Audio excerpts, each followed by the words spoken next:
Good evening, everybody. Good evening, good evening. It is so nice to welcome you all here and see so many beautiful faces in the room. Despite the freezing cold weather and the fact that Melbourne has finally turned winter on, it really is so beautiful to welcome you all here this evening. I hope that you've had a chance so far to settle in, tuck into your entrees and have the opportunity to have a bit of a yarn with everyone. I always love the mingling that goes on in the foyer before these events, and you can see that there's just so many people in these spaces. It's like a bit of a reunion. So I hope you've had a chance to get around to each other, but there'll be plenty more opportunities throughout the evening. But it is very exciting to be here, and I am very, very honoured to officially welcome you all to the 14th Victorian Aboriginal Honour Roll ceremony. My name is Megan Waters, but most people call me Megsy, so please feel free to call me Megsy. I feel like the name Megan is usually when I'm in trouble and I've done something wrong with my mum, so it's definitely Megsy for everyone. I'm a very passionate Warramungu Yawuru woman, and although my family connections are to those countries, I was raised on Larrakia country up in Darwin, which is where I'm still very proud to call my home. In saying that though, I have been deeply held by the lands here on Wurundjeri country for many years now. I've been fortunate enough to work here and live here and build a life for myself here for about the last 15 years now. So it always feels incredibly meaningful to have the opportunity to MC this really special event. This is actually my third year emceeing the Victorian Aboriginal Honour Roll ceremony, and it truly has become one of those events that you see on the calendar that you really look forward to. I was just saying to beautiful sister girl before just how special this night is to see so many mob come together in the same space. It always feels like a really safe space for me to be in, to stand up on this stage. But on top of that, it's just such a beautiful opportunity to connect with each other and, of course, celebrate our inductees. There really is something that's so powerful about being in a room like this. Tonight's all about hearing stories and celebrating the achievements of our people and witnessing as well firsthand the love and the pride and the legacy that surrounds each of the inductees as well as their families here joining them. Before we do begin, I would like to just take a little moment myself to acknowledge the traditional custodians, the Wurundjeri peoples of the Kulin Nation, and just honour their ongoing connection to these beautiful lands. It's also really important to honour our ancestors as well for the path that they paved and the sacrifices that they made in order for us all to be here today. And on behalf of myself, I really pay my deepest respects to all of our beautiful elders, past and present, our beautiful elders that are joining in the room, all community members and any First Nations, any young people who are joining us in the room tonight as well. I had the chance to get over to some of the family over there and meet some young kids, and it's always so beautiful for them to be here too. But to officially kick us off and welcome us to this beautiful country, I would love to welcome up to the stage now Uncle Colin Hunter Jr. to officially welcome us to country.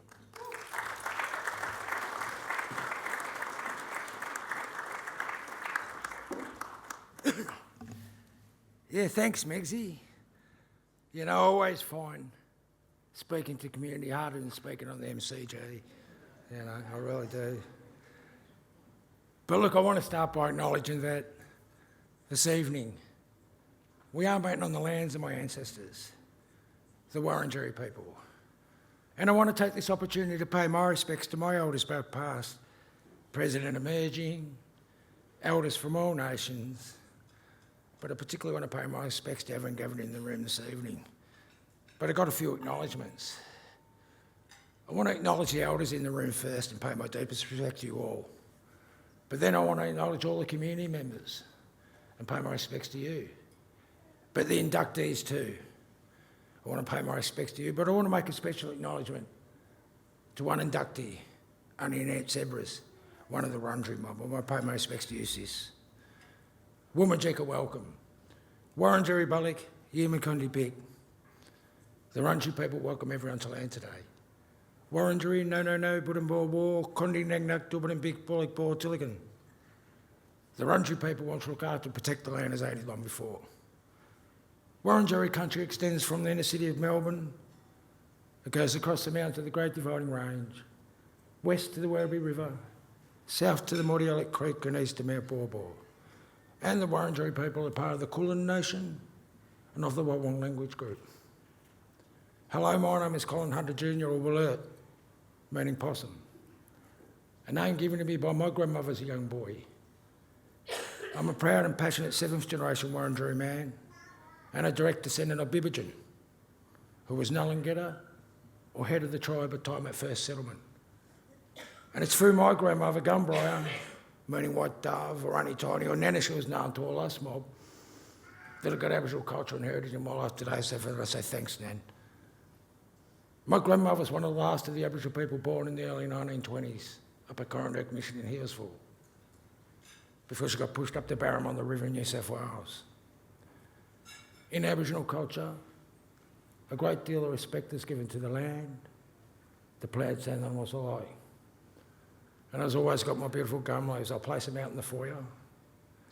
And as you move around tonight, if you get an opportunity, take a nice one and put it in your pocket for the night, please. The significance is will keep you safe along country and give you the access to the resources while you're on country. And while you're on Wurundjeri country, you're welcome to the traditional lands and the waterways of the Wurundjeri people. So, Woman Jack, welcome. Enjoy your evening. Thank you.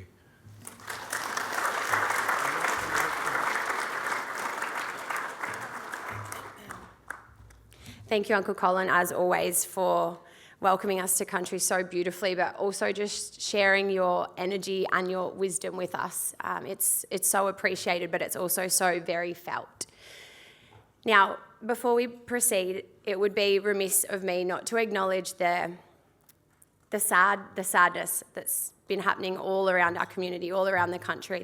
There's a lot of sorry business happening around the country, and in particular for young little Kumanjai, little baby girl, and they're holding vigils all around the country for little baby tonight. So before we proceed, just out of respect, I'd love it if we could all just take a minute silence for sorry business happening all around the country.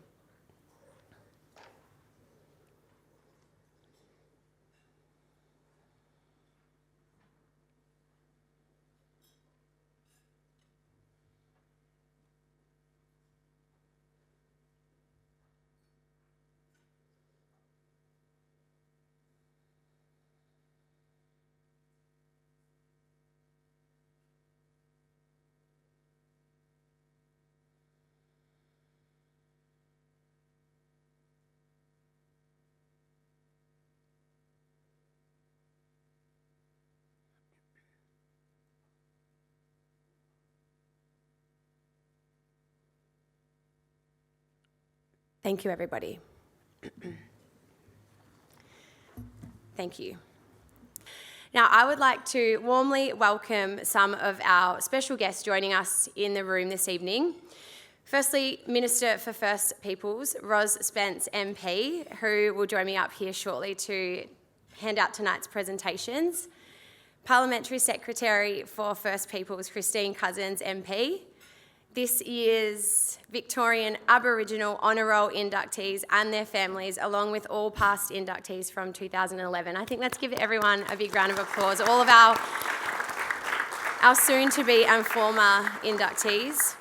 I'd like to also welcome the members of the Treaty Authority, as well as CEOs and chairs of First Nations organisations and all other distinguished guests joining in the room tonight. And I'd also like to say a big thank you to our Auslan interpreters as well, Nay and Nicole.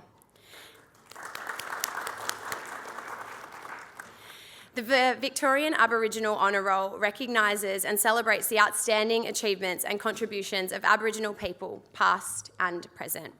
Since 2011, 168 Victorian Aboriginal people have been inducted into the Honour Roll, each leaving a powerful legacy of leadership, determination, strength and service.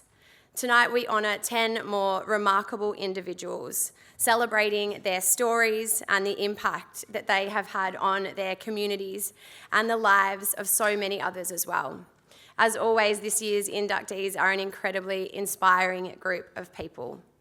Now, before we continue, I just want to note a couple of quick housekeeping notes.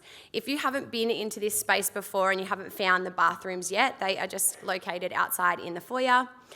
There will be photos, plenty of photos taken throughout the night, and it's always such a beautiful part of the evening because we then get to look back and remember and cherish these special nights. But if you would prefer that your photo isn't taken tonight, please just let Tiff know, who is our photographer down the back there. I think I can see Tiff down the back. So just let Tiff know, and if you prefer to not have your photos taken tonight, that's totally fine. Just let her know.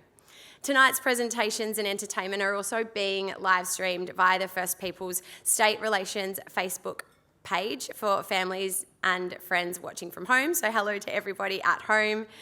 And finally, for all of those that are joining us up on stage tonight for the inductees and friends and family as well who are coming up, just be mindful because the stage has a little drop off at the back there. So just bear that in mind. We don't want to have any accidents in here tonight. Now, without further ado, I would like to invite up to the stage Minister for First Peoples, the Honourable Ros Spence, MP, to say a few words. Please join me in making her feel really welcome.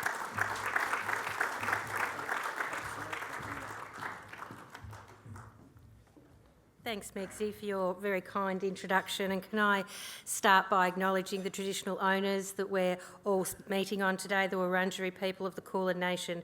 Pay my respects to elders, past, present and emerging. And I extend that respect to all First Nations people that are here with us tonight and, of course, those that are watching via the live stream. And in particular, I want to acknowledge and pay respect to Uncle Colin Hunter Jr. for the warm welcome to country that we all received. And in paying that respect, I acknowledge the strong and ongoing connection of First Nations people to the land, to the water and to community. Can I also acknowledge Parliamentary Secretary for First People, Christine Cousins,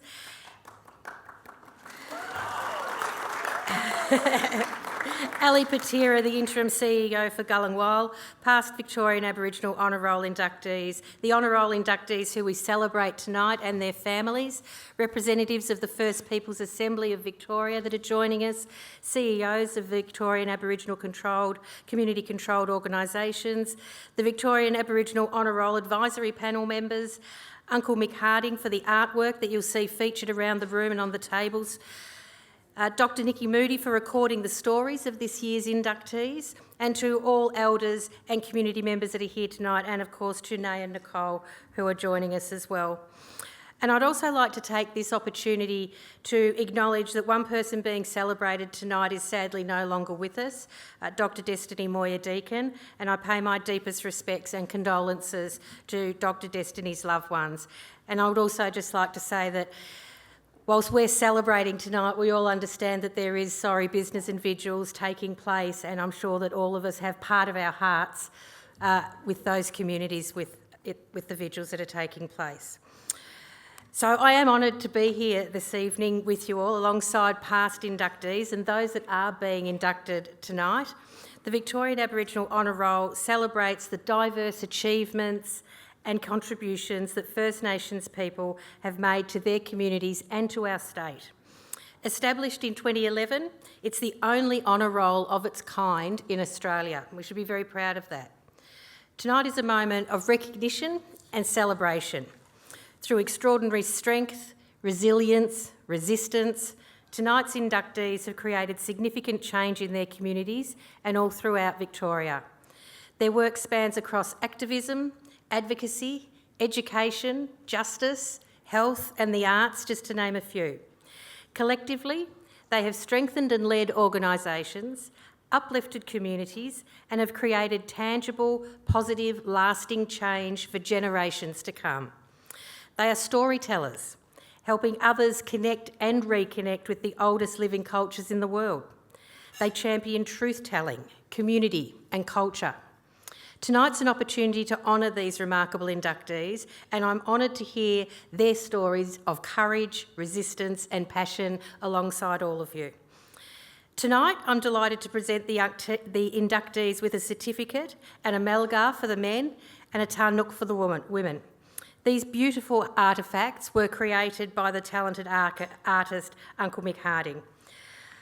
On the 1st of May, we welcomed the establishment of Gulingwal, the entity created by Victoria's first treaty that will lead the renewed relationship between First Peoples and the state.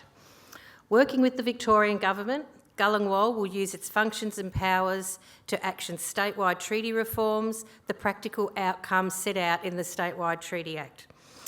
From 1 July 2026, the honour of recognising trailblazers like those inducted tonight will transition to Gulingwal. I look forward to continuing to celebrate the exceptional achievements of First Nations leaders in Victoria. I'd like to thank those who nominated the inductees themselves, their families, their friends and their communities for taking the time to share their truly inspiring stories and for being here with us tonight.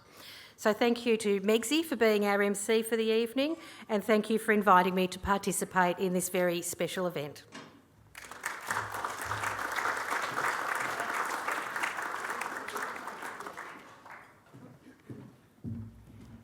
Thank you so much, Minister. It's so nice to have you here, and thank you for your words. As you said, tonight is a celebration, at least within these four walls. So that is exactly what we're going to do. But before we get into a little bit of entertainment, we are going to actually invite the inductees up onto the stage, all of the inductees up onto the stage. We're going to play a little bit of music in the background, just so you can all get a first glimpse at our inductees and take a photo.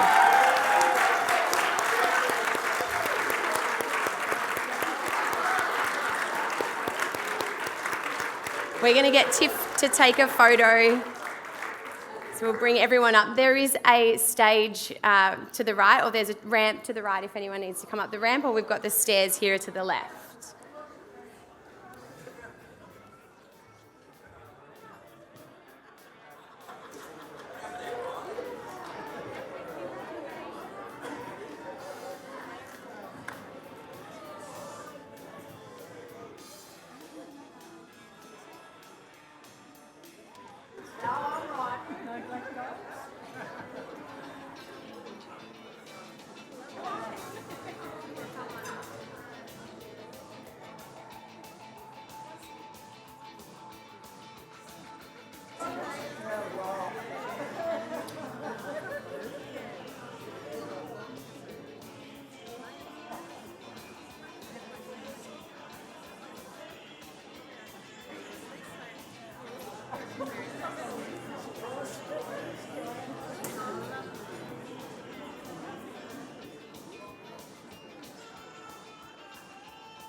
All right, everybody. I might start to get everyone's attention back now. If you would please take your seats. Welcome back. We have a very exciting performer joining us on the stage shortly, but I feel like that deserves a big round of applause. Just having all of our inductees up on the stage together. It's so special, and honestly, every year my cheeks hurt by the end of the night, because to be able to share in the energy of some of our old people, some of our young people that have had such an influence in our community really is truly so special. So I reckon we can do a little bit better than that. Let's give it up one more time for all of our inductees, our 2026 inductees. I do just want to mention Auntie Margaret is yet to arrive, but she will be here as well, so for anyone who was wondering that. Now, I would love to welcome back up to the stage Minister Spence to officially help me induct our very inspiring 10 inductees to the Victorian Aboriginal Honour Roll. Now, just a few little notes how the process of this will work tonight. As each inductee is announced, we will invite them or a family representative to join us up on stage to receive their awards. A short biography and photo tribute will play on the screens as they make their way to the stage. Could I get everyone's attention, please? A short biography and photo tribute will play as they make their way up to the stage, and every single inductee is invited to please say a few words, so that's always one of the best parts of the night. Tonight, as the Minister mentioned earlier, Minister Spence mentioned, we will present each of the inductees with a certificate along with either a Melgar for the men or a Tarnuk for the women, both created by First Nations artist Mick Harding. Now, if you would like to learn a little bit more about the meaning behind the artwork and the beautiful artwork that you can see projected up on the walls as well, make sure you take a look in your commemorative booklet because it's got all the information in there. Now, I would also like to respectfully advise that tonight's presentation does contain images of people who have passed away. It is now my pleasure to welcome back the Minister to induct our inductees, and our first inductee for the night. What a beautiful, beautiful way to induct Auntie Daphne Yaram to the Victorian Aboriginal Honour Roll by having her beautiful daughter serenade her and serenade all of us. So please keep your round of applause going for Auntie Daphne. Auntie Daphne Yaram is a proud Noongar Aboriginal woman. She was born on the Nowengarup mission in southwest WA. With her husband Michael and 3 children, Auntie Daphne has spent over 4 decades serving community. She continues to champion the safety and well-being of individuals, families and First Nations communities. Auntie Daphne has held leadership roles across Aboriginal health, housing, justice, education and family violence prevention. Auntie Daphne is a respected and accomplished CEO. She led the development and establishment of the Uwinna Aboriginal Healing Service. Auntie Daphne leads with a focus on justice, healing and self-determined practices. Her leadership is grounded in culture and guided by compassion and strength.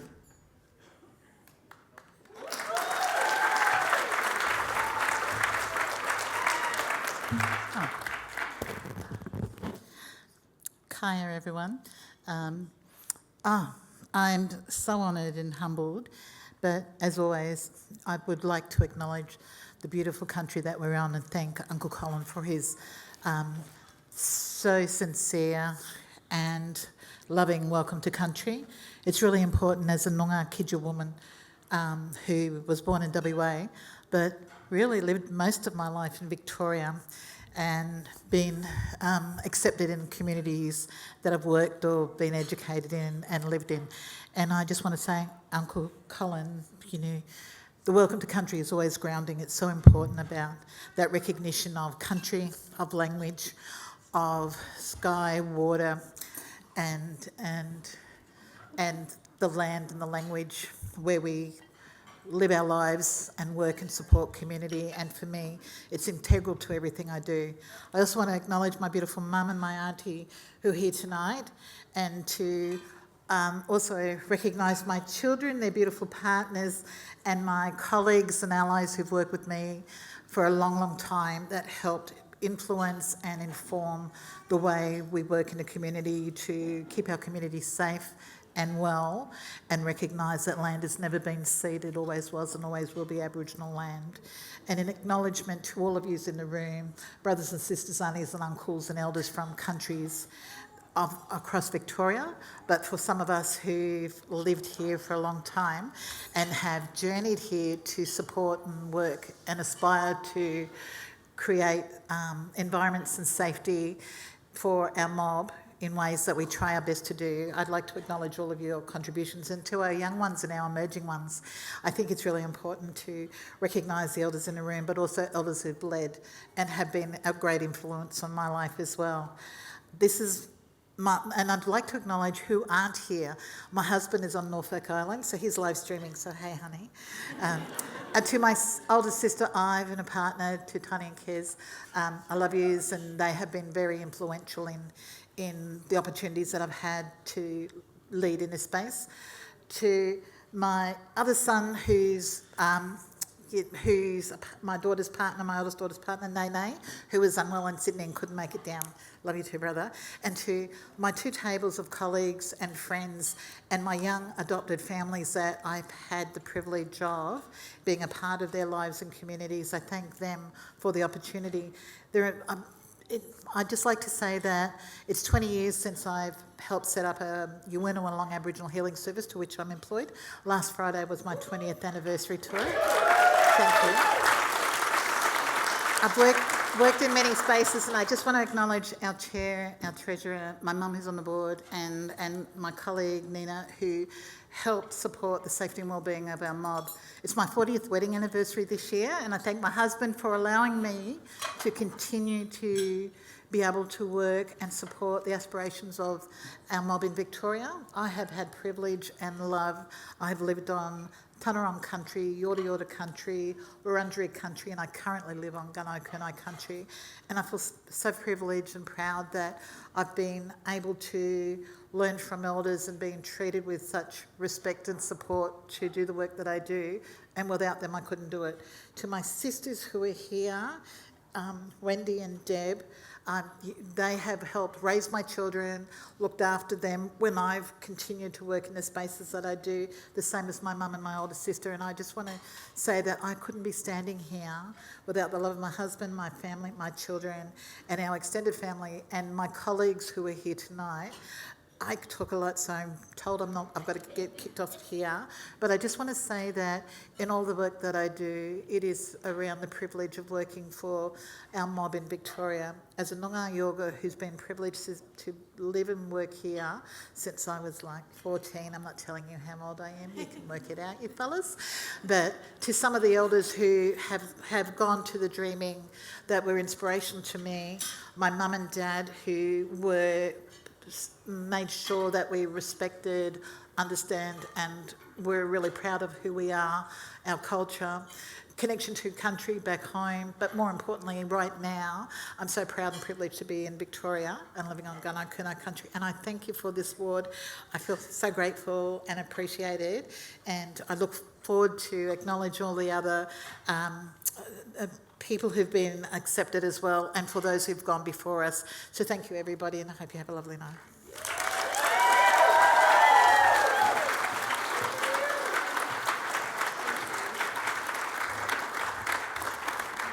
Thank you so much, Aunt. Thank you for your words and for all the hard work that you've put in.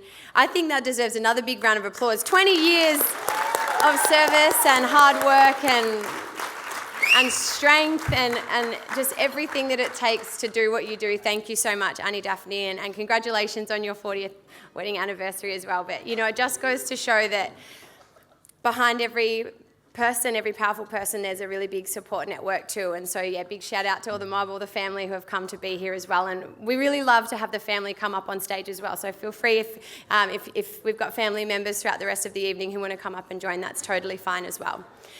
The next inductee gives me great pleasure to introduce up to the stage to the Victorian Aboriginal Honour Roll is Auntie Helen Morgan. Auntie Helen Morgan is a proud Bidwell, Gunai and Gunditjmara woman who has given decades of service to Aboriginal health and community in the Bairnsdale region. Throughout her life, Auntie Helen has lived the values of generosity, love and care every day. She has turned the challenges she faced as a young girl into a lifelong commitment to serve others. Lovingly called Mummy Nanny by many in the community, Auntie Helen has shown what it means to serve with love, to fight with determination, and to give without expecting anything in return.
Good evening, everyone. I just wanted to take a moment on behalf of the Morgan, Solomon, Gay, Ritchie and Clark families, and on behalf of our community, to acknowledge and thank our deadly Auntie Helen Morgan. Auntie Helen, you've been such a strong presence in our lives and in our community for many years. Now, what you've given hasn't just been through your work or your roles, it's been in the way you show up for people, for family and for culture every day. As the matriarch of our families, you've always been there, steady, honest and strong. You've guided us when we needed direction, pulled us into line when we needed that too, and stood beside us through the hard times. That kind of support stays with people, and it's something we all carry with us. I also want to recognise the role you've played in supporting our local organisations. As we've evolved over the years, you've been there, especially when it came to GJAC. Last year we celebrated 50 years, and you've been part of that journey for a very long time. The way you've backed people, shared your knowledge, and help build confidence has made a real difference. Because of you, things have moved forward in a strong and respectful way, and that impact will continue for a long time. The knowledge you carry about family, culture, and community is something special. But what stands out even more is the way you share it. You do it with care, with generosity, and in a way that keeps our stories and connections strong. Auntie Helen, thank you for everything you've done for our families and for our organisations, for our people and for our community. Thank you for your strength, leadership, honesty and your guidance, and we are forever grateful. Thank you.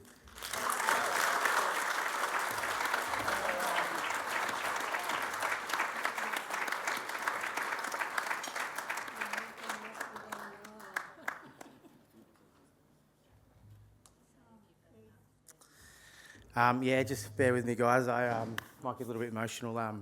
Nan's very dear to me. But good evening, everyone. And for those that don't know me, my name's Keith Morgan. Most of my family probably know me as Nan's favourite grandson. So I'm up here, got to maintain the title, you know. But I'd like to just start off by acknowledging the traditional owners of the land on which we're meeting on today and pay my respects to elders past and present, and also I'd like to extend that respect to mob that are joining us here today. Big congratulations to everyone that's been nominated tonight, Each and every one of you have made a positive difference within our communities, and that deserves to be recognised tonight.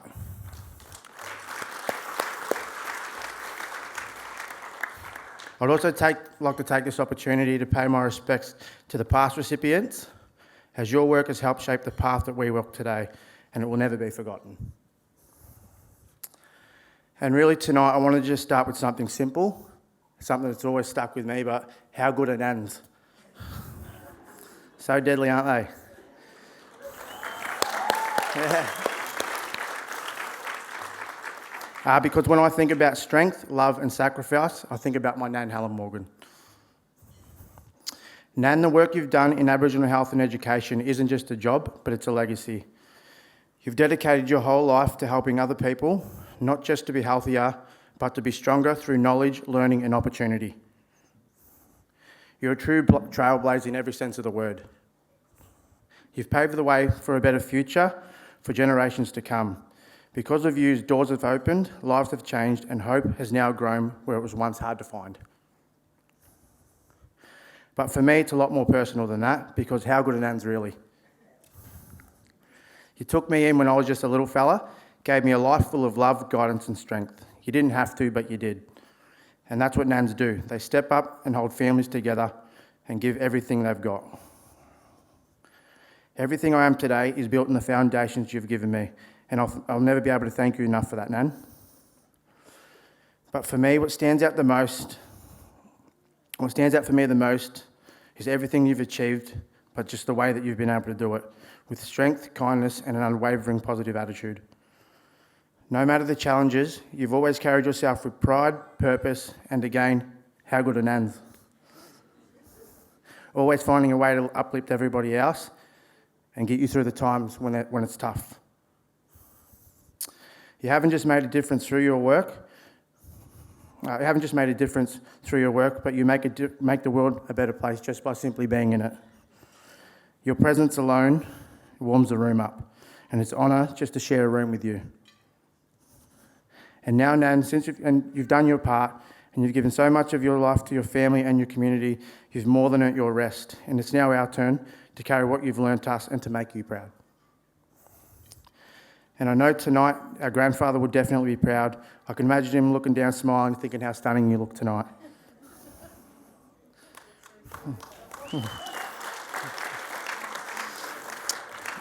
I could see both him and my father watching from the stars, looking at Nan, thinking you've done it. I'm so proud to be able to call you my Nan. Thank you for everything that you've done and everything you've been able to give us. And I'll finish right where I started. How good are nans? Thank you.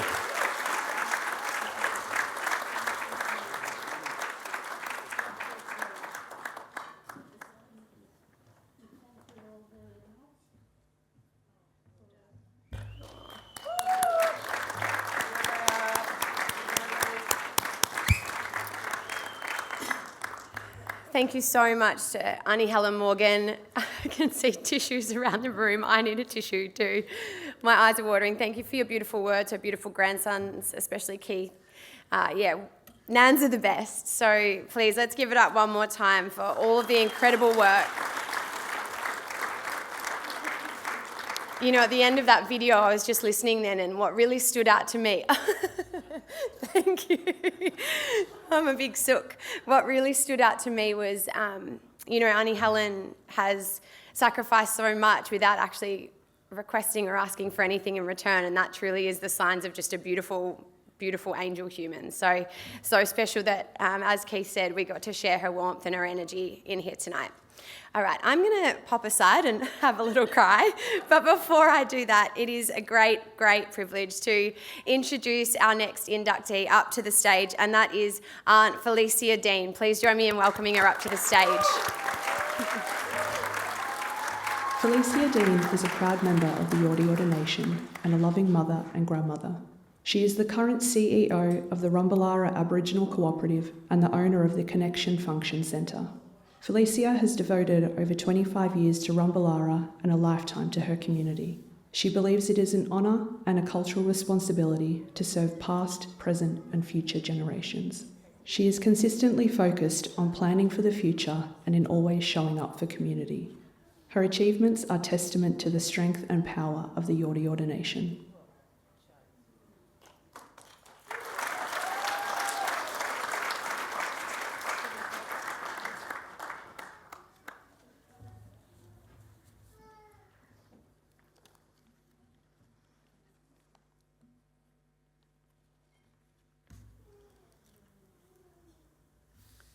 Don't know if that's my granddaughter crying over there, but good evening, everyone. I acknowledge the lands of the Wurundjeri people and pay my respects to their elders, past and present. To you, Uncle Colin, thank you for your warm welcome at the start of the evening. As a proud Yorta Yorta Winya, I acknowledge my elders, my beautiful mum, Rhonda Dean, my sister Yolanda, and my two daughters, Tali and Dana, who are here tonight with me. I have 4 precious grandchildren here as well, and I apologise if you've heard 1 or 2 of them throughout the night in the back over there. But they're very excited for Nan, Daly, Luca, Macy and Emmy. I acknowledge the Minister and the staff from the First Peoples Office. Thank you. And to the Victorian Aboriginal Honour Roll Advisory Committee. I truly offer my congratulations and admiration to all the other inductees. I'm in awe of everyone. I'm really honoured to be here tonight. Over the years I've watched from a distance the Honour Roll, and I look at everyone who's been inducted and their work and contribution to community and, life for us.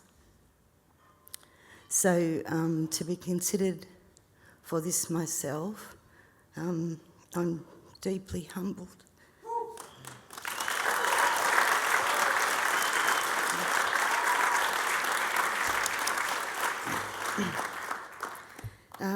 In Shep, Yorta Yorta Nations have done a lot of work with the council in acknowledging local Yorta Yorta elders and people who have contributed to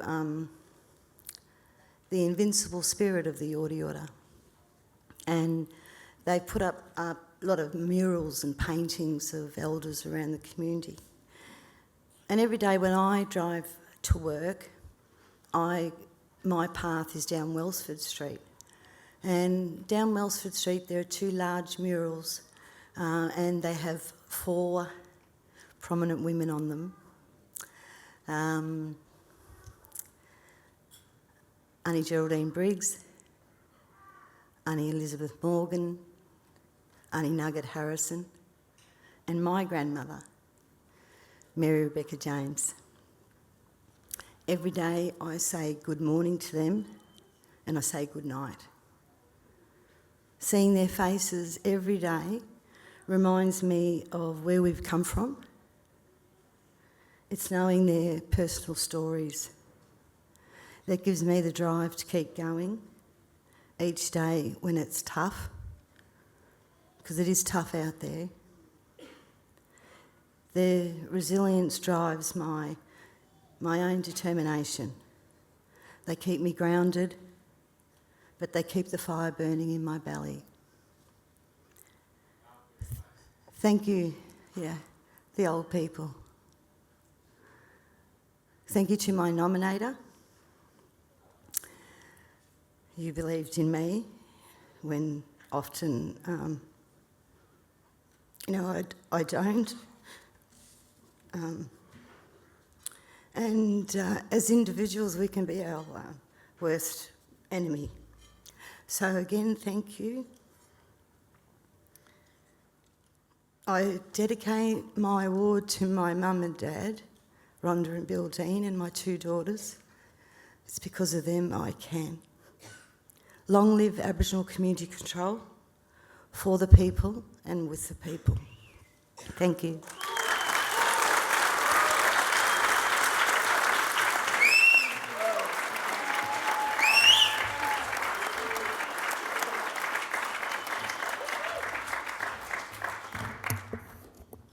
Thank you, Aunt Felicia, for your beautiful words, and yeah, thank you for just the dedication and commitment to your community or to your community. And as you mentioned, it's our old people, our leaders, they're so special, and yeah, it's so special to be in this environment where we get to learn from each other and celebrate each other. So thank you, our first 3 inductees. So special. We've got a few more coming up, but I'm sure that you are all ready to have a bit of a feed. I think dinner is about to be served, so we're going to break for about 20 minutes now, have some mains, and then we will join back on the stage shortly. If you could please take your seats, and there will be people that will continue to roll on in. Hope that you all had a lovely meal. I was just talking with Nick and Nay, just saying happy bellies. It's always a nice thing to come back after having a feed, and yeah, I hope that you all have happy bellies and you had a chance to get around the room and catch up with each other, and of course, that's what this is all about, is connecting and celebrating, and that's exactly what we are about to continue doing now. Got the Minister up on stage, which now gives me great honour to introduce you all to our next inductee for the evening. Please join me in welcoming and give the loudest, most beautiful applause to Uncle Henry Atkinson. Uncle Henry Atkinson is a respected leader who has dedicated his life to protecting First Nations knowledge and culture. He is a retired professor, educator and author who has fought for the recognition of First Nations sovereignty his entire life. Alongside his dedication to schools and universities, Uncle Henry has been at the forefront of organisations established to further First Nations rights. For decades he has worked on repatriation and cultural revival, and in 2022, Uncle Henry was awarded Victorian NAIDOC Elder of the Year. In his own words, Uncle Henry says, "There is one thing that can never be stolen from our people, and that is their spirit."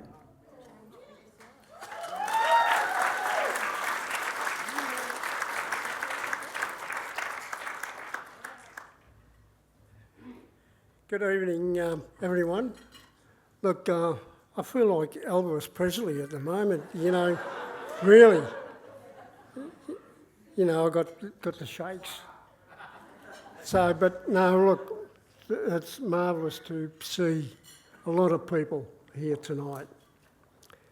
And I just want to pay my respects to the elders of all the community through this country or state, because I've done a lot of things up in the Northern Territory, and for sure to pay respect to that young child not with us anymore.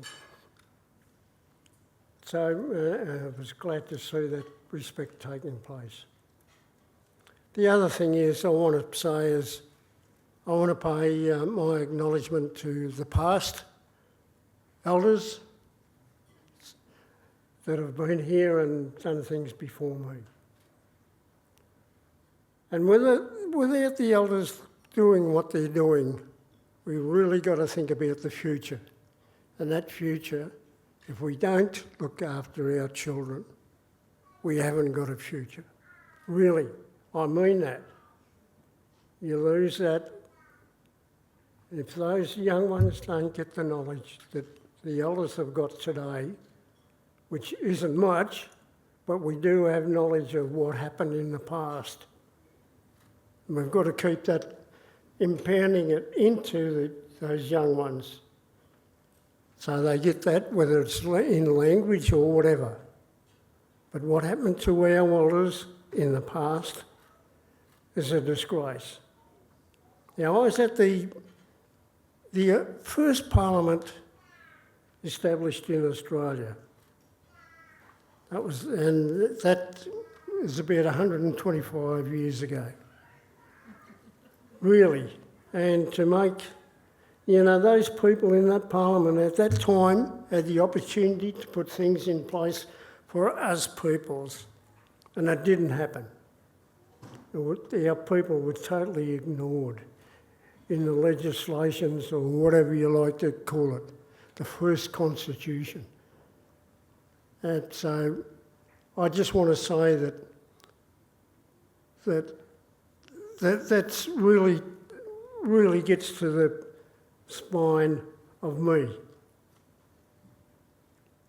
And I told them, the people that were at that meeting at that time, is that you have a look at what the totem is for them people, which is the emu and the kangaroo. They don't take a step back. And I think for the future, we must not take a step back. We've got the treaty happening right now. That gives us the chance to and the opportunity to carry that further. And I thank the Minister and the Premier for really making that happen.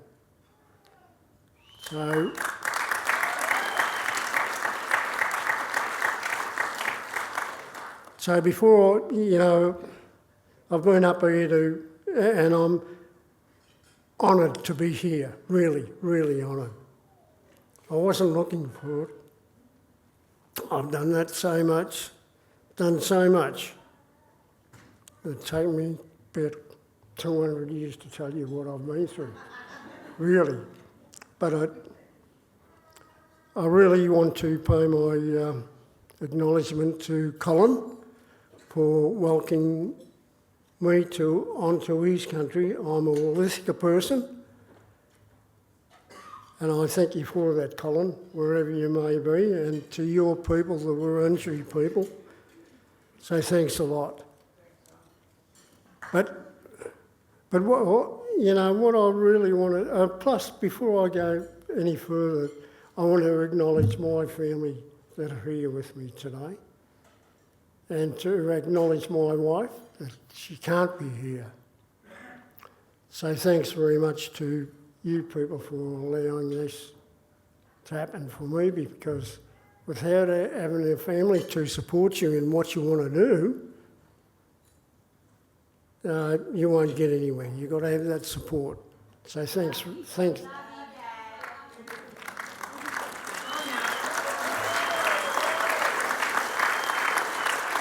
So thanks very much for that.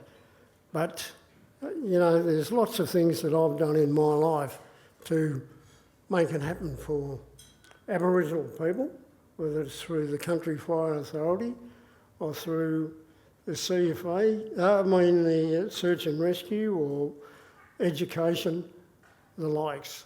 Now, my brother down here with me at my table, he is actually my brother, and that's Glenn Auld and his wife, Rachel.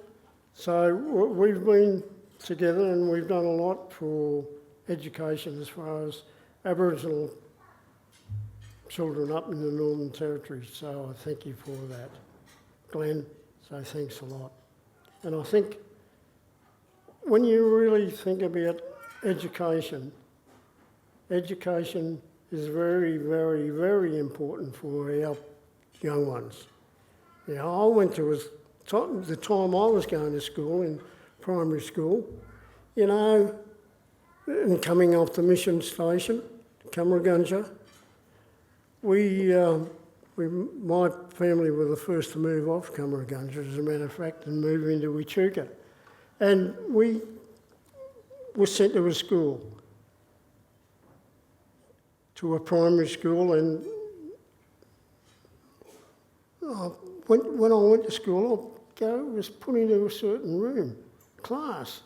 When I got in there, they were all related to me.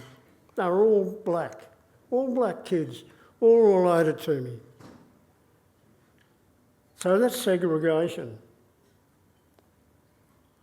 I just hope that never ever happens again, because that has denied a lot of us. It's happened to you people, or your parents, and that denial has been reflected back onto you people, because you've been denied the right to get the right education, and you wonder why we have lived in poverty. And that should not ever happen to anybody at all. And I just want you to remember that to think about your children. You've got to make sure that they get the right education coming from our own people, and remembering who they are, and their culture must be taught to them, and their language.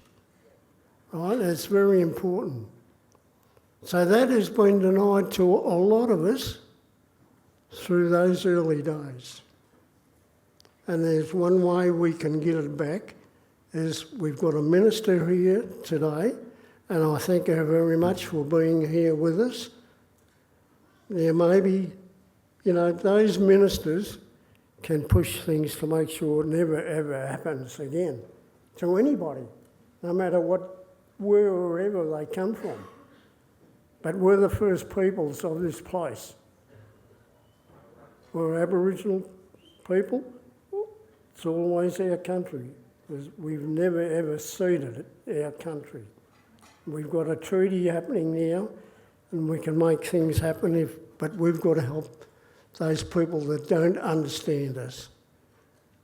And I'm really making sure that I want you people to make sure that you carry this through. They say first people, well, we come first. We've got to be first to the winning post to make sure it never happens again to anybody. So to be, racist, I could tell you lots of stories about racists.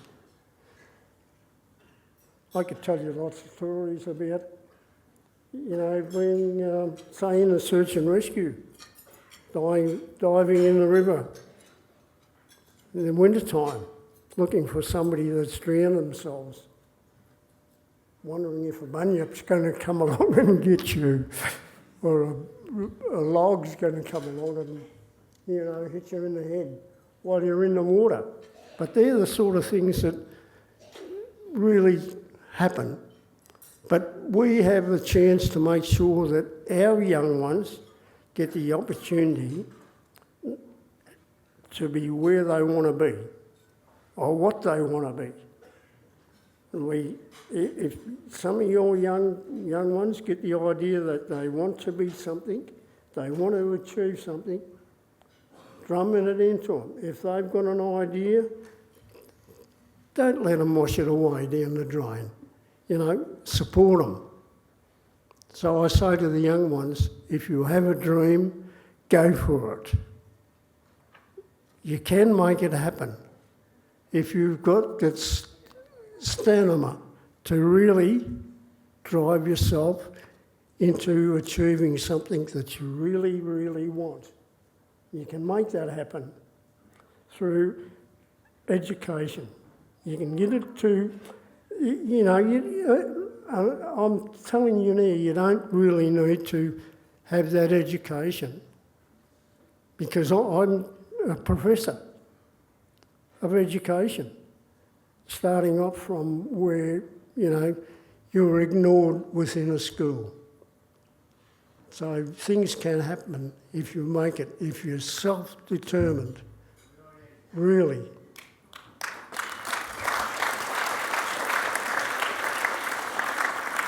So look, thanks very much, and I don't want to, I could tell you 100 stories of what I've been through, through returning ancestral remains from overseas and the likes, and, being pulled up by authorities in the United States, and, guys with machine guns where they want to, pull you up and really pull you down because you've got ancestral remains and you refuse to let them handle them, which I did, and I did win. And it's just exactly what I'm saying. If you put your mind to things and do it the right way, you can make it happen. So for the young ones, that's where I'm coming from. For sure, the young ones have got to have that knowledge, our knowledge, but they've also got to have that Western knowledge as well. So I say all the best to the young ones and all the best to you people and it's been great here. And, you know, to receive this award, to me, I wasn't expecting it, but it's really, really great. But I'd like to have a word to the Minister in private at some stage if her office will allow me to have that discussion with her. So I hope you all enjoyed tonight, and thanks very much for everything.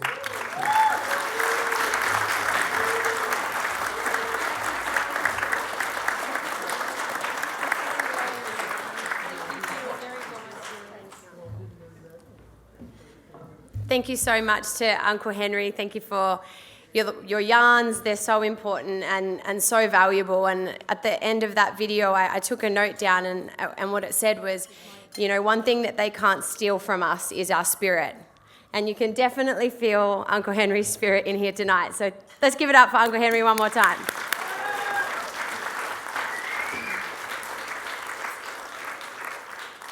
The next inductee into the Victorian Aboriginal Honour Roll is Uncle Joel Wright.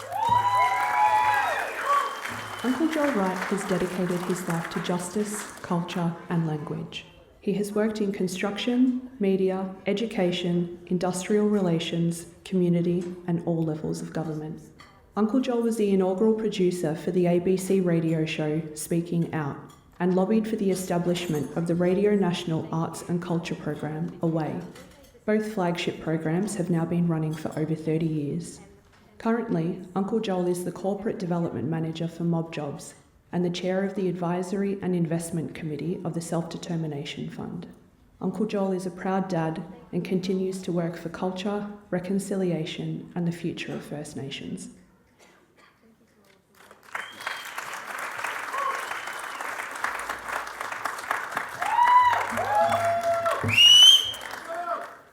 I've got to say, it's an absolute pleasure to see everybody here tonight. I haven't seen quite a few of you for quite a time, but I also like to thank Uncle Colin for his generous welcome to country, and more broadly, thank Wurundjeri people on the whole for allowing me and my family to live and grow in their country, as we obviously were people who grew up in Fitzroy.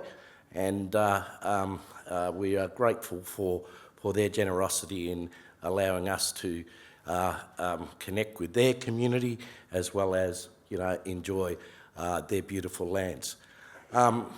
This is an incredible honour, and it has quite an emotional, I suppose, impact on me.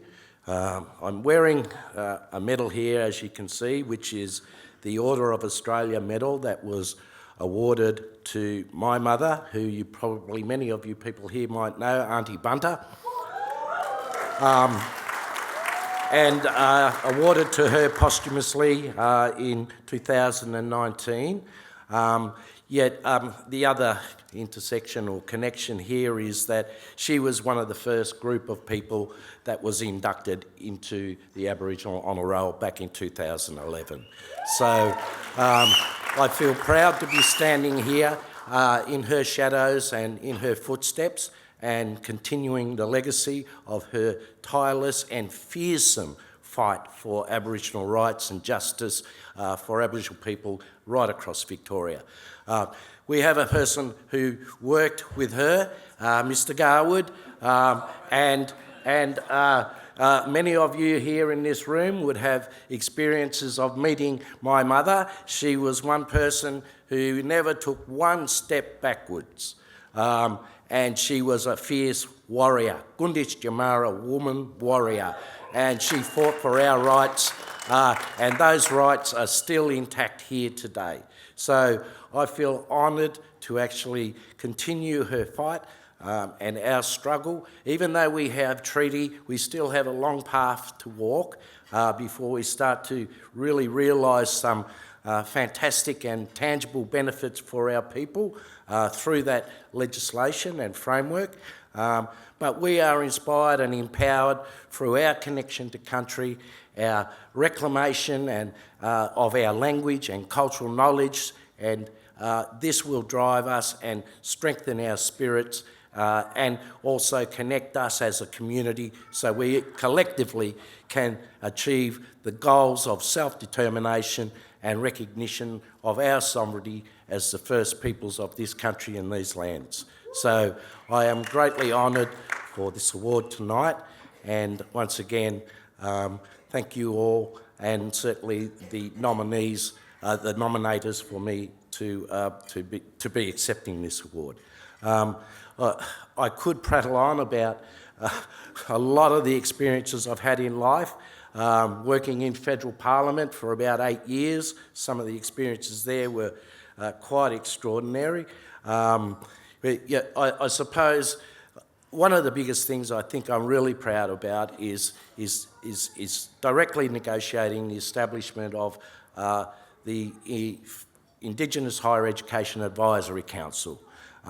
And that council is still running today, and it has broken down a whole range of barriers relating to access for our people into the higher education system. Also broke down barriers in relation to the progression of our mob who are working as staff and teachers and educators in higher education to now progress into positions that are enjoyed, such as Uncle Henry being a professor. So those sorts of things I will continue to fight for as long as I'm standing, and it really comes off the words that my mother taught me as a young kid. Never let anybody stand over you. Always stand up for your rights, and always be proud of who you are and where you're from. And that's who I feel I am today. And my mother lives within me in her spirit, and I'm sure a lot of the people who have known her and worked with her, she's here today as well. So once again, thank you all tonight for this honour, and I hope you have a fantastic evening. So, thank you.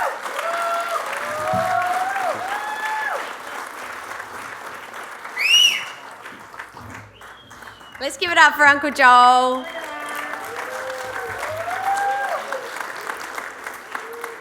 Thank you, Uncle Joel, for carrying that legacy of your beautiful mum forward and for breaking down barriers, as you said, so special and yes, always so inspiring, you know, standing at the side or just watching everyone, all of you absorbing this wisdom, because really you do walk away from these events feeling so lit up and that fire in the belly. So thanks for instilling that fire in all of our bellies, Uncle Joel.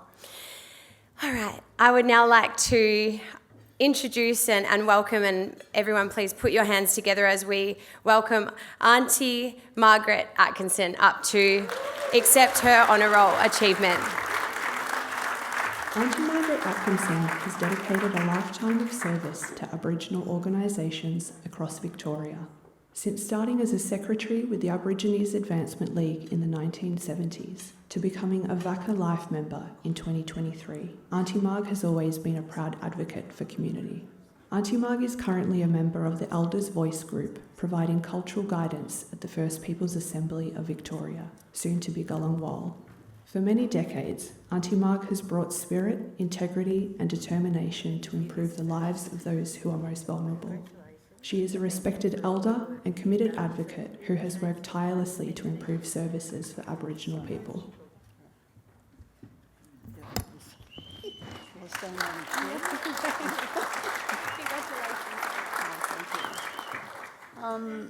I'd like to thank everyone, or in particular the people that nominated me for this honour.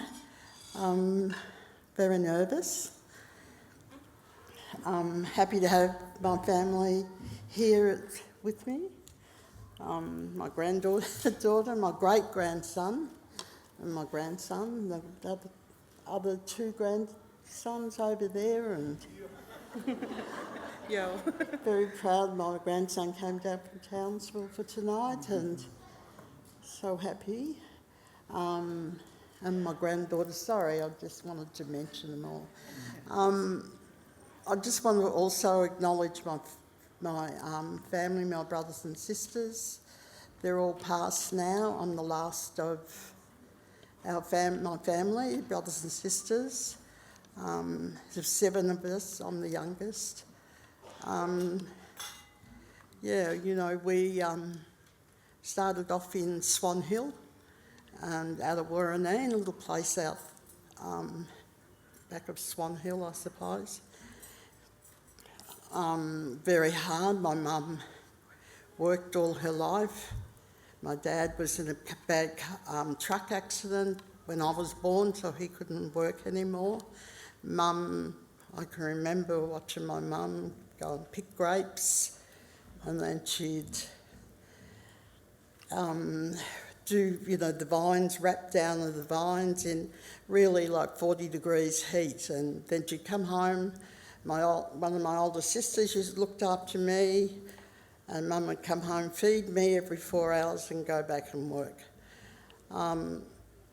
And she, worked all her life. Unfortunately, we moved to Melbourne, and she was hit by a car and died. And my dad died 12 months after her. That was really hard, and then that's when I moved to Gippsland and became, I suppose, an honorary Gippslander. Married Terry Hood, had 2 beautiful sons, Peter Hood and Grant Hood, who these children are from. And that family, the family in Gippsland, the Hood family, I'm a Hood. I'm still a Hood. I'll always be a Hood to them. When I moved to live with my sister Lucy, God bless her, I was the only Koori kid at Morwell High School, and that's a story in itself. But I had some really great white friends, so that kind of helped me through. And I always kind of thought, always think that education is very, very important too, as other people were saying tonight. Then family moved to Newborough, and I was the only Koori there at Newborough High School. Copped a lot, talk about racism, and you hear people talk about, but we used to get teased too, as if you were, European or Chinese or, Asian, whatever. But they really don't understand the effect that racism has on our kids, and why our kids enjoy being together, is because you feel safe because you've got other black kids there with you. But then I kind of went, eventually when I was allowed to leave school, I went down to Melbourne. I had to have a job, I had to have somewhere safe to stay. Did quite a bit, I suppose. I enjoyed it. I was at the girls' hostel in Northcote. And then returned, of course, back to Gippsland, had my kids. I also have a very special daughter, Ella, who I'm very proud of her at the moment. She's doing well and kicking goals up in Townsville. She did wonderful for her boys by taking them out of Melbourne up to Queensland, and where they went through an Aboriginal boarding school. The oldest one, Andre, graduated and started a barbership Apprenticeship. Is that what it is? Barbara. Barbara. Apprenticeship. In KZ, well, he's always been with Nan. Both of them, I suppose, and all my kids, you know. I'm just very proud of all my grandkids. They're beautiful, beautiful kids. I don't know what else to say. Doing well, man. I suppose when I went back to Gippsland, because I love netball, I've always been involved in netball, and we had our Aboriginal netball team in Morwell, and we played in, I think we had about 8 teams from little up to A grade, and we all looked after each other, you know, and that was great, and it just showed the others out there, you know, that we could do things and we could, you know, prove who we were and who we are. I've always worked in my community. I've always been involved. Never expected anything like this. And I always think whatever I do or done, there's always been community walking beside me, or walking in front of me, or walking, you know, behind me. I don't believe that I ever did anything totally from, you know, out on my own. I always believe that, you know, we take the community with us all the time. Yeah, I don't, you know, I just probably have a lot more to say. I sit on the Koori Court, the Children's Magistrates and County Court. Been on that for a while, and also the Elders Standing Group for Treaty. Proud of my son, who got through as an elected member again, Peter Hood. And yeah, and my kids, you know, I'm just so proud of my kids, so proud of my grandkids. I've got about over 20 great-grandchildren that I just adore. I love every one of them. I was just saying to Peter before that we've got to have a family get-together with all the great-grannies so that they get to know who their cousins are and who they are, you know. So, anyway, a lot of familiar faces around the room, and there's also, I'd just like to acknowledge, you know, condolences to families of a lot of our elders that we've lost, and in particular in Latrobe Valley, you know, we've lost so many, and I just feel sometimes I've got no one anymore to look to and say, oh, remember when, you know, remember when this used to happen, remember when, because, you know, most of them that were involved in our organisations and in, you know, like education, and there's no one left, and it's just so sad. So we've got to look after our elders, but, you know, I think young people today need to understand, you know, how you live your life when you're young. If you know, do too much of the wrong thing, it tells on you, you know, later on in life. And unfortunately, you know, that's happened, and we've got to learn, you know, we've got to learn that.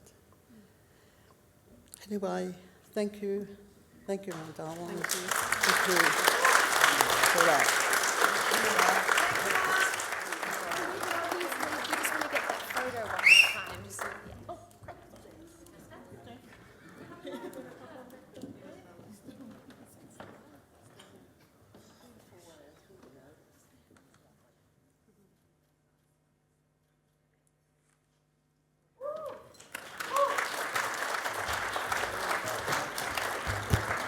big congratulations to Annie Marg, and as Annie Marg said, we are so much stronger together. So thank you for your words, thank you for sharing that, Annie Marg and her beautiful family for coming up here.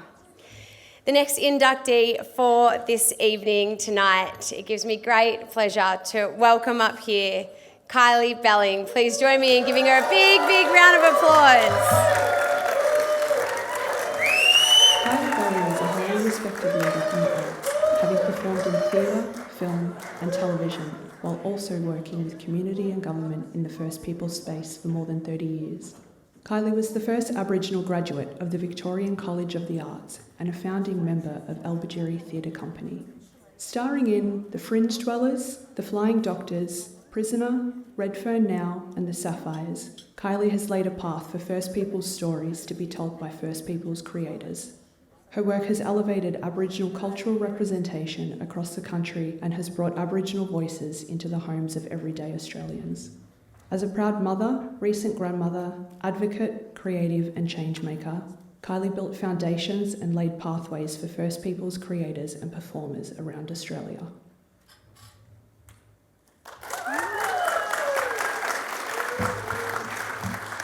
No, it's not going to work. I'll put it down. Oh no, it won't. I'll give it to you, Will. Oh, thank you so much. Of course, this is only right and proper. I begin by acknowledging the traditional owners of the land we're on. Thank you so much, Uncle Colin, for that wonderful welcome to country. It will always be so important to have a welcome to country, and it really grounds us and it grounds me, and thank you so much. No matter what anyone else says, always should begin. Read the program, hopefully, because I'm not very good at talking about myself or accepting these kind of things. So it really is an honour to be on an Aboriginal Honour Roll. I look to the back of that program and see how many of my family have graced the Honour Roll list before me, and I'm so proud to now be amongst that. I don't believe it really. Feel like a bit of an imposter. I've got a list of things. Here we go. What is...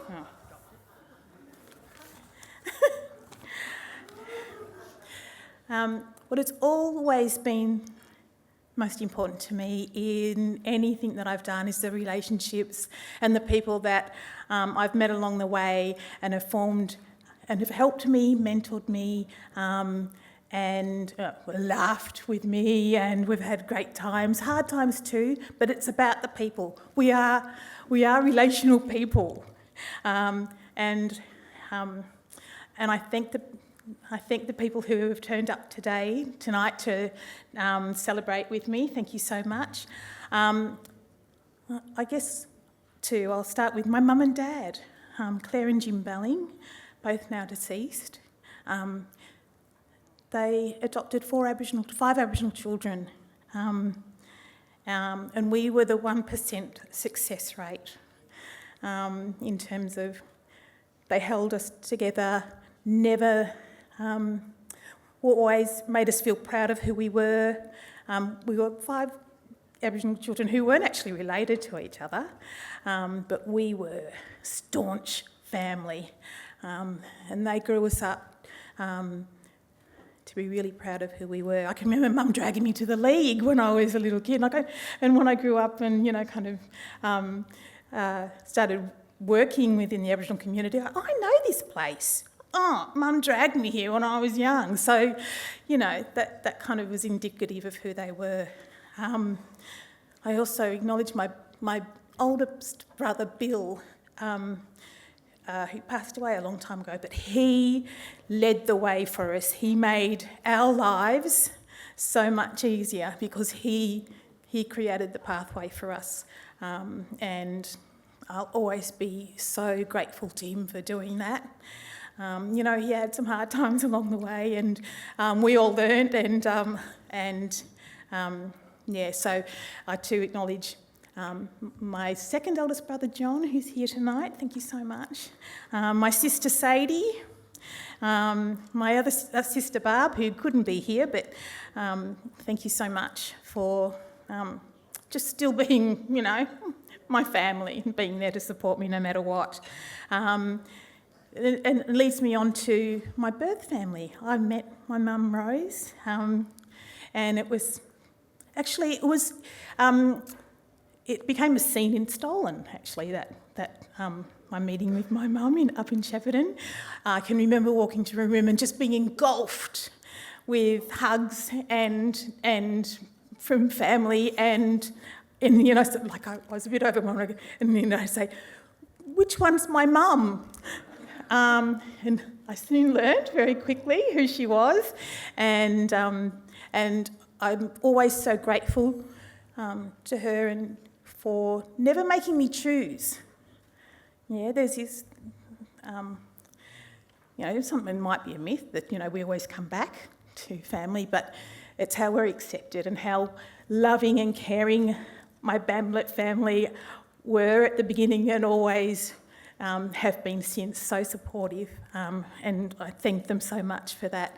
Julie's representing my family tonight, my beautiful sister Julie, and I've got so many other relatives too. I'd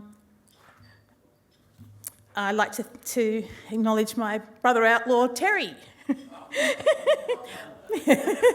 Outlaw because, we're still waiting for him to put a ring on it, but anyway, doesn't have to at all. Has been, very,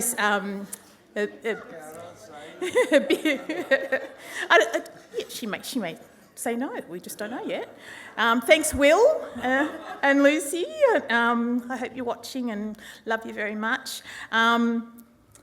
Thank you to my cousin Esme she actually wrote a very supportive letter, and she said that Kylie is a quiet achiever, and I kind of thought, that was such a lovely thing to say.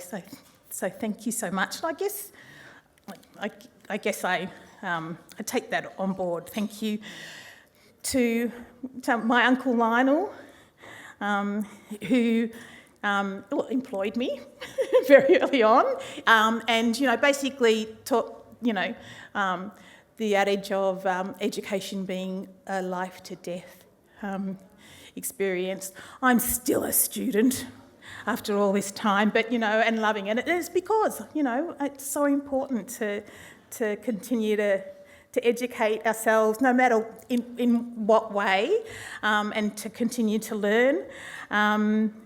To my beautiful, he is beautiful, to my cousin Neville, who was part of my gang at VI. Thank you to my VI family, who still put up with me now. And also to the Tass family side. Thank you to Noel and Justin for being here tonight to represent the Tass family on my father's side, the South Sea Islander side as well. And it's been wonderful to meet you and learn a lot more about my Tass side as well. My mate Andrea is here tonight, representing VCA, my VCA side. So way back in 1983, we met on the first day, and we've been mates ever since. That's what I mean, no matter what I've done, it's been about the people that I've met along the way who have helped and supported me. Thank you, Andrea, for representing. I've learnt so much from my theatre connections and really enjoyed that. It's really important to continue to tell our stories our way, and that's why we set up Obituary in the first place, and it's still going strong 30 plus years later. And I'm very proud of that. And also to, so many mentors and in the room. Thank you to Andrew Jacomos, who also employed me and has been, just a fantastic mentor and also, but mate along the way. So thank you so much, Andrew. All of the connections, like Phyllis, Andrew's one of Andrew's exes, ended up living with me for many years with her daughter. So do you see what I mean? The synchronicity of it all. And I'd also like to thank my mate Annie, who can't be here tonight, but she made these beautiful earrings, and she's been she was in the first production of Ilbidgery up the road, and we've been mates ever since. So that's important to me. Those kind of connections, and that beautiful family as well. And also, for the last 35 years, I've said my greatest production ever has been my daughter, Sophia. She can sing.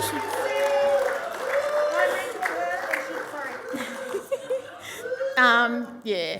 Oh gosh, and also I've got to say thank you, of course, to my other family, the Harding family, who kind of grew me up as well. I can remember the sisters saying, "We'll teach you how to be a good Aboriginal woman." I don't know whether good came into it very much, but thank you so much for your staunch sisterhood all the way through. And and you've been wonderful aunties and uncles to my beautiful daughter Sophia, who's up in Cairns at the moment. She's up at Yarrabah, actually learning, how to, on a 5 weeks learning off the Yarrabah potters, ceramicists, who are just amazing. So I can't wait to see that work when it's finished. But I miss you so much tonight.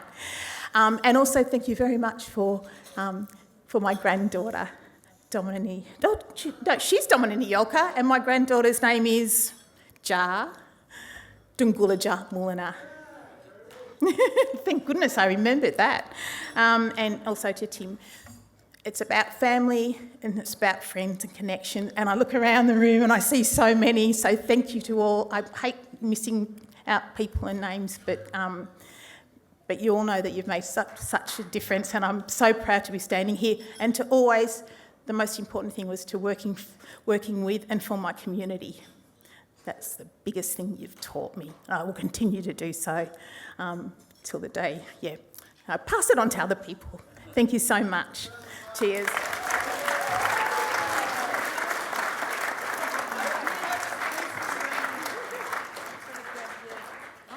Oh, Will.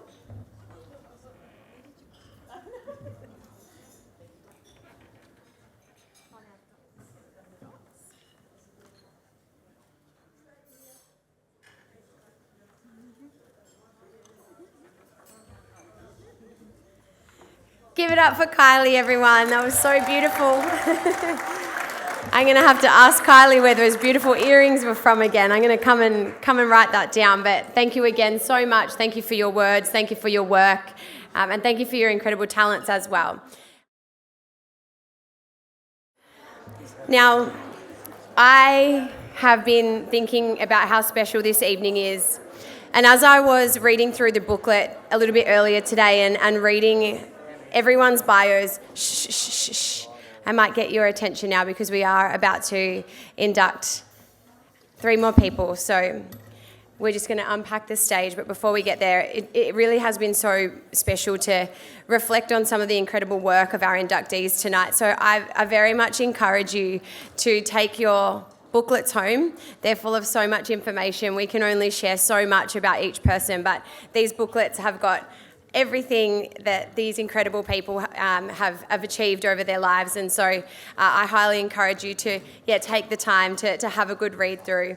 Tonight really, although it is about celebrating and recognising, it's also so much about recognising the service and the care, the advocacy, the storytelling, and of course the culture that we're all here to celebrate and we're all so proud of. But what stands out the most is love. Ultimately, this night is all about love. We've spoken to and seen so many family members come up on the stage tonight, so it's been so special to have the band, the artists, the musicians, and of course, all of you here to celebrate. So I just want to take a moment before we welcome our next guest up onto the stage. Just a big round of applause for each of you for taking the time out, for being here to celebrate each of our inductees tonight. Thank you so much. The next inductee into the Victorian Aboriginal Honour Roll is Dr. Destiny Moyer-Deakin, Honourable FRPS. I'd like to ask Janina Harding, Destiny's sister, to join us on stage to accept the induction on her behalf. Destiny Deakin was a descendant of the Kuku and Arab peoples and second-born child to Auntie Eleanor Harding and Warren Deakin. Throughout her long and influential artistic career, Destiny Deacon remained an activist, an educator, and a trailblazer for queer rights. Globally recognised and locally celebrated, Destiny Deacon's ability to satirise racism challenged audiences and changed conversations. A proud sister, loving partner and auntie, Destiny's life and work speak to the power of community and the importance of truth-telling. Destiny Deacon's legacy is one of pride, creativity and empowerment, which continues to inspire her family, her community and artists around the world.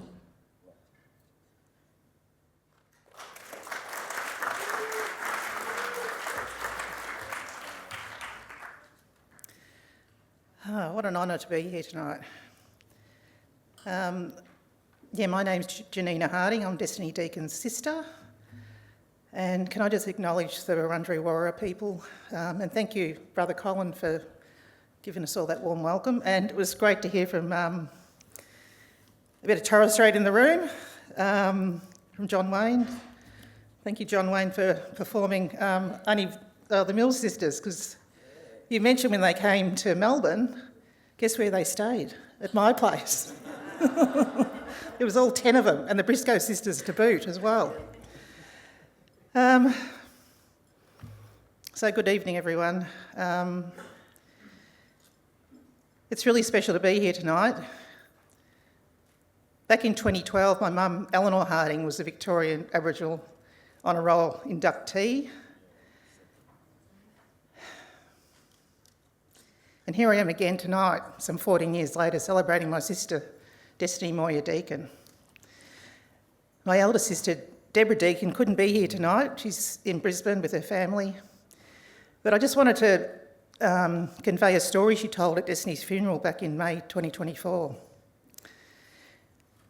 The year was 1958, when Mum Eleanor Harding first landed in Melbourne, with Destiny, a toddler, and my brother Kerry, who was a baby at the time. The place where they landed was a big fig tree outside the exhibition buildings.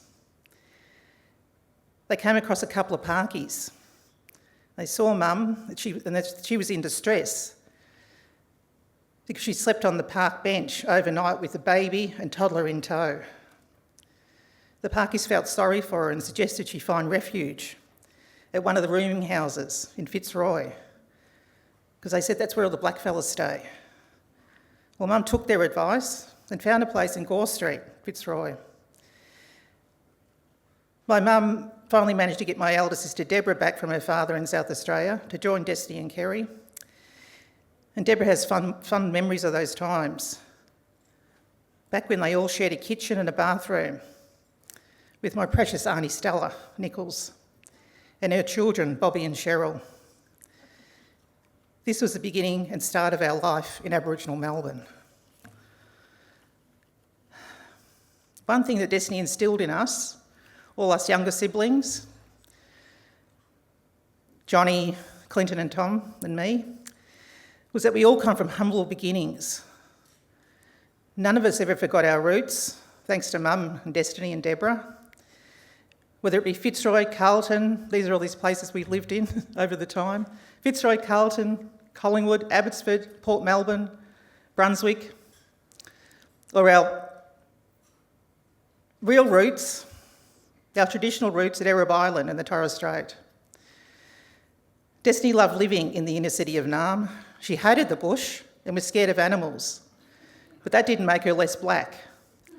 She was fearless and loved going against the grain. I remember when she was at Melbourne Uni, she was in protest for Aboriginal student rights. One day she just marched into the Vice-Chancellor's office and flipped his desk. In 1975, she became Melbourne Uni's first Aboriginal student liaison officer. In Destiny's world, her art reflected her life. It made us stop, think, laugh, and sometimes made people feel uncomfortable. But then it made you think again. Destiny was a true artist, a superstar of contemporary art, as Marcia Langton put it. Well, Hetty Perkins says that Destiny opened Australian eyes to the incredible diversity and talent and the cultural expressions of Indigenous artists living in urbanised centres. Honouring Destiny Deacon feels like a formal recognition. Feels less like a formal recognition and more like acknowledging someone who has been quietly, and sometimes not so quietly, shaping how we see the world for a very long time. Whether you understood her messages or misinterpreted them, it didn't faze her at all. In fact, she always found it amusing and liked to listen or read what people thought of her. People never hated it, they never hated her art, but sometimes they just missed the joke or the deeper sentiment of the work. Destiny's work has this incredible way of drawing you in. At first glance, you might smile at the humour, the familiarity of the objects and the playfulness, but then something shifts inside you. You realise there's a deeper story being told, one that speaks to history, to identity, and to the lived realities of our people in this country. And what makes her so powerful, she doesn't lecture. She invites, and then she challenges with honesty, with wit, and with the kind of fearlessness that has defined her entire career. For so many artists, especially Aboriginal and Torres Strait artists coming through, Destiny has shown what it means to stay true to your voice, to not soften your message, to make others feel comfortable, to trust that truth told your way. It matters. Her impact goes far beyond galleries and exhibitions. It lives in conversations, in perspectives that have shifted, in the courage she's inspired in others to tell their stories, their own stories. There's always something deeply generous in her practice, even when work is confronting. There's humour, there's humanity, a reminder that storytelling can hold complexity, that it can be sharp and still deeply connected. Tonight we're not just recognising an extraordinary body of her work, we're acknowledging a life of influence, integrity and creative strength. Destiny, your work has challenged us, moved us and stayed with us. You've helped change the way our stories are told and understood in this country. I'm so proud of you, my sister. Tonight we honour a visionary. We honour courage, creativity and a lifetime of uncompromising artistic practice. Thank you.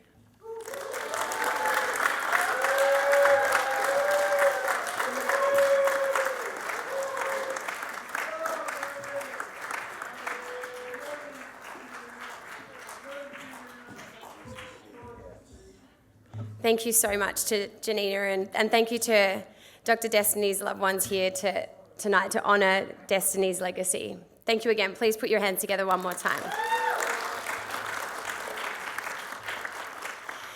The next inductee into the Victorian Aboriginal Honour Roll tonight is Auntie Gemma's Lorraine Handy, PSM. Please give it up. Auntie Gemma's began her career as an Aboriginal liaison officer at Mildura Base Hospital, where she served for more than 20 years. In 2006, Auntie Gemma's joined Victoria Police as an Aboriginal Community Liaison Officer, a role she held until 2023. Over many years, Auntie Gemma's has contributed to a wide range of community initiatives, including youth programs, community organisations and justice advisory groups. In every role, she has focused on practical, community-led solutions and bringing people together. Auntie Gemma's Handy's induction into the Honour Roll recognises a lifetime of extraordinary service. Her legacy is one of courage, compassion and unwavering dedication to community.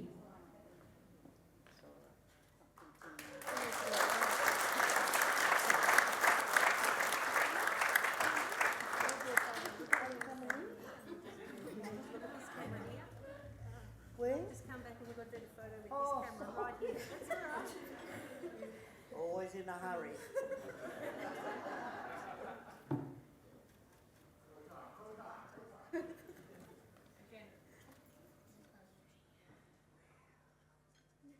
I got the shakes. And I haven't been on the road either. That is lovely. Look, It's really lovely for someone to actually went out of their way to acknowledge what I do. And I don't praise myself up. I always think of my community first, and the young people in the world, and how much they have to put up with, and all the stuff that they have to go through. It's a horrible world at the moment, especially for our younger generation, especially our old people, and it's getting so frustrated that no one... They told me I didn't have to worry about this. They said, don't worry about the phone, you know, the mic, it'll be fine. And I'm always one that I look out for, especially the younger generations, especially our babies, especially our children that are taken away from their mum and dad and their nans. No one gives a hoot about them, and I don't mean to talk like this here, but I've got to get this off my chest, because I'm sick of not people hearing me, and I know people do hear me, and I know that they listen, but my heart goes out to my mob in the Loddon Mallee.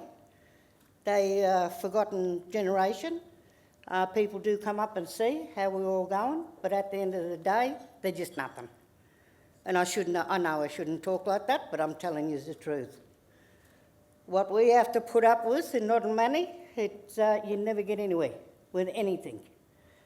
Only people that will come up there that are honest and who will come up and listen to the people who are actually talking. When I say people, I'm talking about the Aboriginal people themselves. Not the people that say, yeah, not a problem, yeah, we'll do this, we'll do that. No, the real people that's out in the community that put up with this rubbish all the time. And I'll tell you another thing, if we're going to change things, we need to work together, we need to fight together and become very damn strong as Aboriginal people together. And that's the only way we can do all this here, is do it and being a toughie out in our community to look after our kids. I wasn't going to say anything about anything, but thank you very much for listening. That's what it's all about, and that's what and I thank you very much. Thanks, guys.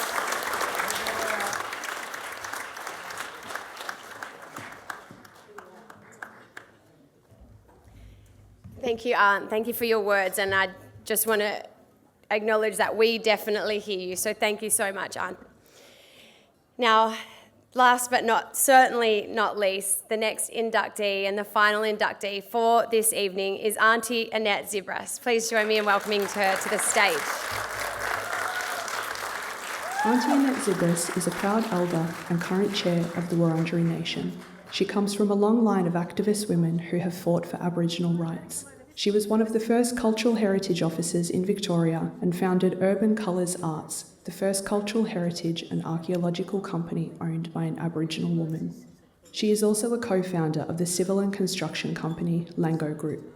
Auntie Annette is an archaeologist, entrepreneur, unionist, proud gay woman and mother. Auntie Annette's impact is felt in the communities she's supported, the country she's protected and the system she has helped transform.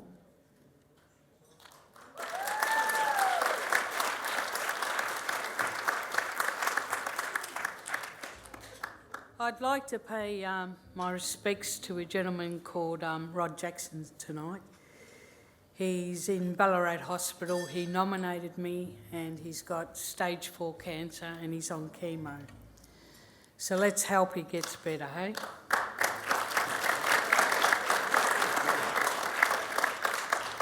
Since working in cultural heritage, thanks to my nephews, I'm getting known as a bit of a comedian. I've been booked now for the Fringe Festival and the Comedy Festival.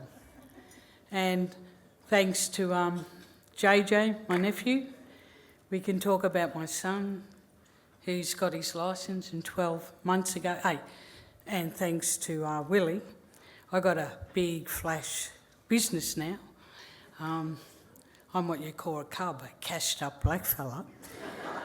And now my car's got more bloody dents than and hits in the Beatles, but we don't worry about that. Hey. So between the two nephews, I got some really good punchlines, and we all heard of treaty, haven't we? You know how we got treaty? Through a woman. If you want a job done, get a woman. But also through AI. And you know what AI is, eh? Aboriginal intelligence.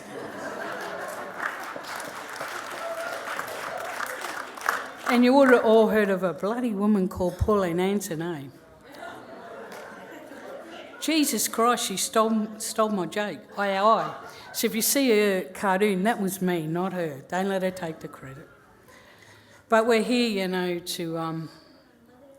I'm quite honoured to have the privilege of being on the Honour Roll. I was one of the first women in the cultural heritage. And the reason Terry Garwood's gone grey...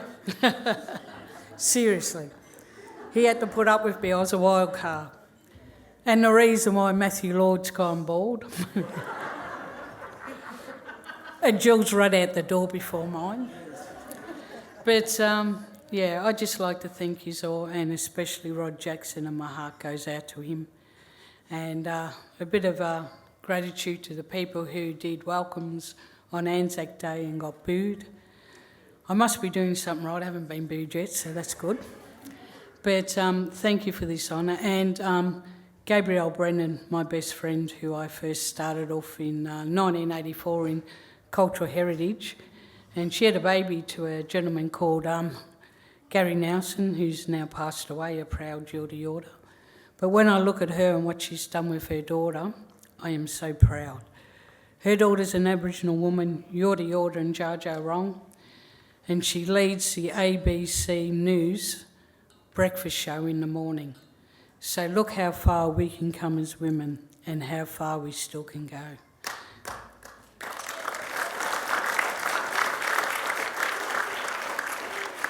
And I'd like to thank Dono, and that's my great nephew, eh? He's not great in the word great, but he's my niece's son. Thank you.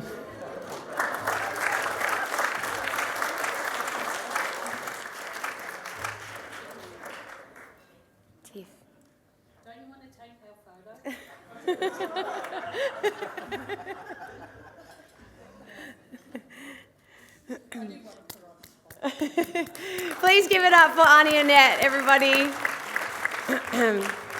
Thank you so much. Thank you for finishing the night on such a high. Definitely need to get some tickets to that Fringe Festival show. I think we're all going to be there with bells on. But no, truly, tonight has been so special, as it always is. I've got a few thank yous to get through, but that is the last of our inductees up on the stage tonight. So please, can we all put our hands together one final time for our 10 inductees to the Victorian Aboriginal Honour Roll tonight. Please keep your round of applause going to thank the Minister as well. Please thank the Minister, Minister Ross, for joining up on stage and being part of this special evening. I'm sure that we would all agree that the dedication, the leadership and commitment that these incredible people have shown to their communities over many decades is deeply inspiring. And I was having that conversation before, just how it's incredibly inspiring this night is to walk away from. I always walk away from it feeling really full and really motivated to, as a young person, to go away and do more. So yeah, thank you again so much. As I mentioned a little bit earlier, the booklets are there for you to take home, so please dive into those. There's a lot more information in there, and everyone's biographies for each inductee will also be available on the First Peoples State Relations Victorian Government website as well, alongside stories of all past Honour Roll inductees. I want to say a big thank you to all of you for joining us tonight, all of our incredible performers, Bumpy for kicking the night off so beautifully with that beautiful special performance for your mum, John Wayne, I think they've left now, but just so special, so amazing to just be in a room full of mobs. So thank you so much for taking the time out. Please get home safely, enjoy the rest of your night, and we will see you next time. Thank you.